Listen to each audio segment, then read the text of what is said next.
Bonjour à tous, bienvenue dans les coulisses du loisir. La montagne, ça vous gagne, mais en camping-car, ça peut aussi vous perdre.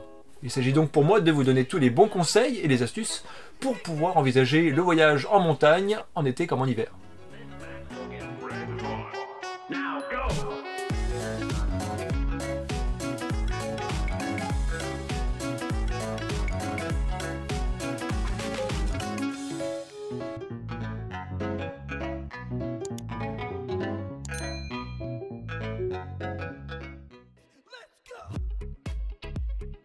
On va commencer avec la saison la plus simple, l'été. Les journées sont plus longues, les routes sèches et la température vivable. Un camping-car est presque 3 fois plus lourd qu'une voiture.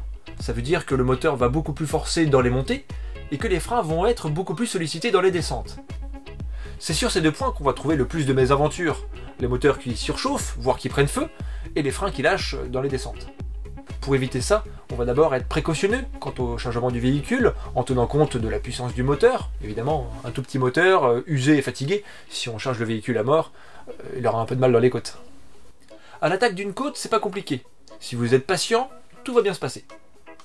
Il ne faut pas laisser le régime moteur descendre trop bas, sous risque de casser quelque chose, donc on va rétrograder les vitesses et ralentir le rythme jusqu'à obtenir un régime stable. Là, le camping-car va grimper lentement, mais sûrement. Le problème, c'est plutôt les touristes qui vous suivent en voiture et qui râlent, parce que c'est des touristes et probablement des Français. Il sera donc sympathique de s'arrêter de temps en temps pour laisser la file de voitures évacuer la zone et puis vous, de reprendre votre petit voyage tranquillement. Au passage, ces arrêts vont aider le moteur à refroidir, car souvent, sous le capot, ça chauffe. Aussi, on fera attention aux différents voyants moteurs. En cas de surchauffe, l'arrêt, c'est la meilleure solution. Mais bon, dans certains cas, l'arrêt n'est possible que 500 mètres, voire 1 km plus loin. L'astuce, c'est alors de mettre le chauffage cabine à plein régime. Puisqu'il utilise la chaleur du moteur, il va aider à la faire évacuer. Tant pis pour votre confort, il faut protéger le moteur. Quand la pente est très forte, il est assez difficile de démarrer dans la côte. Aussi, quand on croise un autre véhicule, c'est celui qui monte la côte qui est prioritaire. Je pense qu'on va pouvoir attaquer la descente ? Malheureusement, chaque année, il y a des personnes qui meurent suite à la perte de l'usage de leurs freins qui ont surchauffé. Pour faire simple, toute l'énergie du freinage est transformée en chaleur. Les plaquettes de frein sont là pour ça, mais elles ont des limites. En plaine, la plupart des freinages sont faibles et ponctuels. En montagne, c'est l'inverse. Les freinages peuvent durer des heures et sur des forces beaucoup plus importantes, puisqu'il faut retenir en quelque sorte tout le poids du camping-car.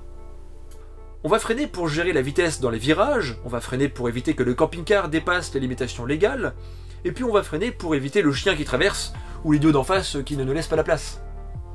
Quand les plaquettes de frein dépassent leur température limite de fonctionnement, elles se mettent en grève. Et là, vous pouvez toujours appuyer sur la pédale, vous êtes sur un express direct, probablement en aller simple. Et mine de rien, un freinage appuyé pendant 15 secondes, et on y est. Direction le paradis. Alors je veux bien entendre que certains le méritent plus que d'autres, mais ce n'est pas le sujet. Donc, pour éviter la surchauffe des plaquettes de frein, on va utiliser un autre moyen pour ralentir le camping-car, le frein moteur. En gros, il s'agit de rétrograder une vitesse ou plus et de ne pas accélérer. Les roues vont entraîner le moteur qui va résister et ralentir le camping-car. Automatiquement, le moteur va monter dans les tours et plus ou moins hurler. Mais tant qu'il ne dépasse pas la limite notée en rouge dans le compte tour, ça ne pose aucun souci. C'est la technique du frein moteur. Il va réussir ce que le frein classique ne permet pas, maintenir une vitesse raisonnable pendant de longues descentes. Si maintenant vous trouvez, malgré toutes vos précautions, que les freins perdent en efficacité, soyez sage et faites une pause pour rafraîchir les freins, et puis tant que vous êtes vous-même. Un petit coup dans le gosier, ça fait pas de mal. On a vu la montée, on a vu la descente, maintenant, voyons les virages. Là, ça tourne, attention. La roue tourne, c'est la fin de la rigolade. En montagne, ils sont nombreux, serrés, en dévers, et puis évidemment toujours avec un précipice à 20 cm du bord. Si votre camping-car est court, en principe, c'est assez facile, mais pour les plus grands, le faible rayon du virage et le dévers peuvent parfois poser souci. Voici une histoire vécue par un proche. 3 copains, 3 camping-cars remplis avec leur famille, direction les Pyrénées. Ils enchaînaient les virages en épingle, perdent un petit peu de temps sur les pauses pipi, la nuit tombe, et à ce moment-là, le plus grand camping-car est devant. Si lui il passe, les autres passent aussi. Eh bien, à un moment, la combinaison du dévers, du virage et de la largeur de la route a fait une croix sur la suite du trajet. Soit on avait à l'avant du camping-car une des roues motrices qui tournait dans le vide, ce qui empêche d'avancer, soit le porte-à-faux arrière faisait toucher la caisse contre le sol, et là ça empêche d'avancer, surtout pour des camping-cars de location. Et pour arranger le tout, il y avait au bord du virage un muret, donc pas moyen de déborder un petit peu pour mieux manœuvrer. Ils ont été obligés de faire marche arrière sur 3 km, alors faut imaginer, 3 camping-cars en marche arrière dans la nuit, jusqu'à trouver un endroit un peu plus large, pour ensuite manœuvrer et faire demi-tour. Alors pour un début de vacances, ça commence bien. Bon, c'est un cas un peu extrême que j'ai raconté, mais ça montre qu'il ne faut pas s'élancer dans un itinéraire un peu douteux, sans précaution. En plus, il y a plein d'applications ou de forums qui vous diront si ça passe ou pas dans un itinéraire donné. Un autre aspect des virages en montagne, c'est qu'il faut parfois attendre que la voie soit libre avant de s'engager dans un virage, parce qu'en camping-car, on a souvent besoin de prendre toute la largeur. Du coup, c'est plutôt une question de courtoisie. On va s'arrêter avant le virage si on voit arriver en contrebas un gros camion ou un grand camping-car. Un dernier point à évoquer avant de changer de saison, c'est la météo. En montagne, elle est assez capricieuse. Les vents sont turbulents, la brume peut soudainement apparaître, la pluie, bref, des facteurs qui ne peuvent que perturber votre tranquillité pendant le voyage. On en a assez vu pour l'été. Maintenant, enfilons les gants et les écharpes, parce que l'hiver est là, c'est le moment de sortir les skis. Pour faire simple, il suffit d'augmenter encore sa distance de sécurité, de réduire encore sa vitesse et d'augmenter encore sa vigilance par rapport à l'été. En hiver et en montagne, il fait plus froid. Et la bonne nouvelle, c'est que ça va aider à limiter la température des freins. Mais après, entre la neige et le verglas, les freins, ce ne sera pas trop votre premier problème.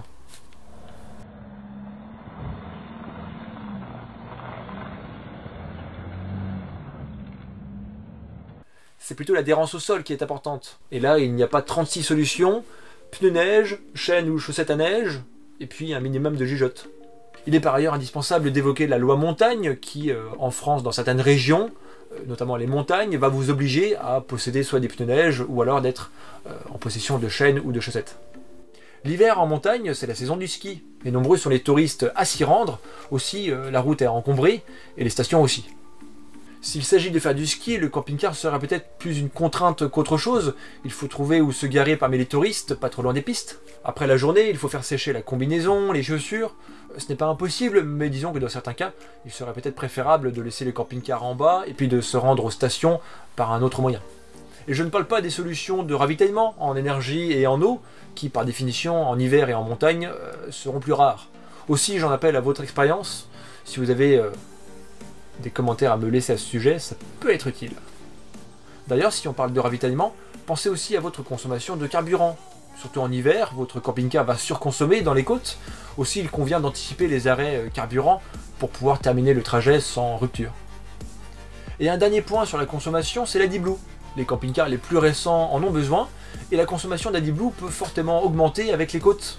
Donc, prévoyez toujours avec vous un flacon en rab. En conclusion, que faut-il avant le départ ? Tout d'abord, des freins en état de marche, pas des trucs usés qui vont lâcher au premier coup de pédale, des pneus adaptés à la saison, une carte routière papier, parce qu'il faut prévoir le fait que les téléphones ne captent pas toujours très bien dans les montagnes, donc le papier c'est une sécurité, un itinéraire planifié et étudié à l'avance, un conducteur reposé et surtout patient, un moteur avec les niveaux vérifiés, notamment le circuit de refroidissement, et puis bien sûr du carburant dans le réservoir. Avec tout ça, vous devriez pouvoir envisager sans grand risque le voyage en montagne, car ce qui compte, c'est que vous preniez du plaisir à conduire, tout en garantissant votre sécurité et celle des autres.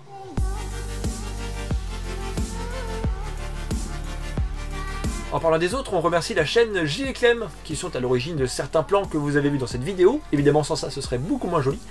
Donc merci à eux, je mets le lien de leur chaîne YouTube dans la description. J'espère que cette vidéo vous aura plu, si oui, abonnez-vous à la chaîne, laissez un pouce en l'air, des commentaires, vous pouvez la partager sur différents réseaux, nous sommes aussi sur Facebook et sur Instagram, je vous mets les liens ici, là, là, là, là, là.